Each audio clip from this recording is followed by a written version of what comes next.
be so observant, and they would be able to trace the movement of the planets across the sky. They would be able to look at the constellations. The constellations are actually the signs. So when you say Aries, Taurus, Gemini, Capricorn, Aquarius, any of these are all constellations, which are grouping of stars. So if we were to look at these in the sky, we would come up with certain configurations, certain shapes that are in the sky. And ancient astrologers were also astronomers. They plotted the movements of planets in the sky. They watched the night sky. They divided the sky into specific halves, 12 equal halves in the sky, in order to be able to provide tools by which we can come up with more of a scientific system. Because in order to reach a system of knowledge, you need to devise tools. So we're going to find out about what are the tools that we use in astrology in order to find out what is actually happening in the sky. Hi. So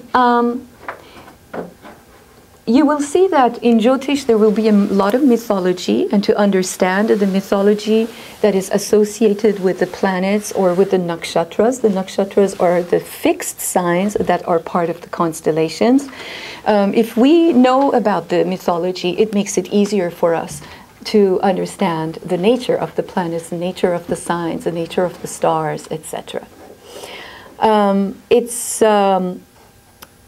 not merely a technical type of knowledge. You can learn about the techniques of astrology, and as Chakrapani Ulal, my teacher, has said, learn all of the techniques and then throw them out. Not that you throw them out, it's then you absorb them, and instead of applying them in a very mechanical way to something, you truly try to bring this information from within to the outside. Instead of saying 2 + 2 equals 4, you also learn to use your intuition.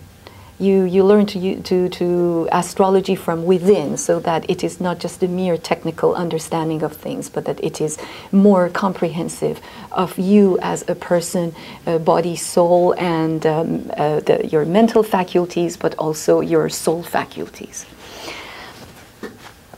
One of the things that I wanted to tell you was the importance and where astrology and Ayurveda can complement one another.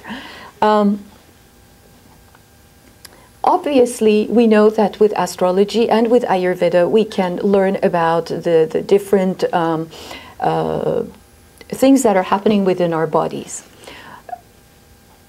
Astrology is mostly predictive.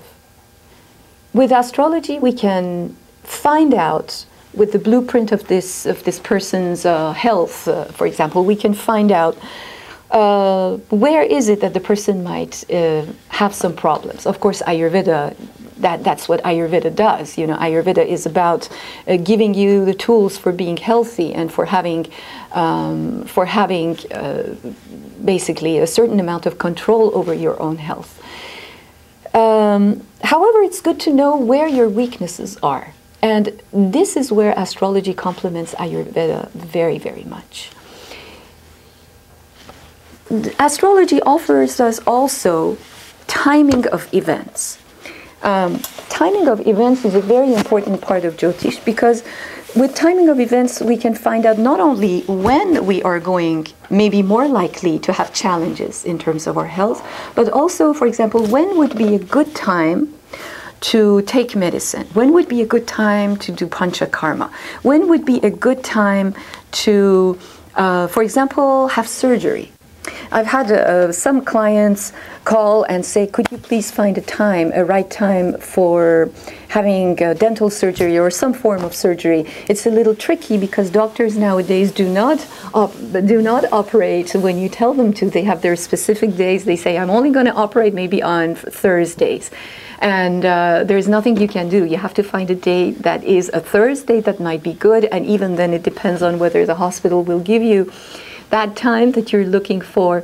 But as much as possible, I remember actually there was an instance where a client called me from Malaysia, and his wife was pregnant.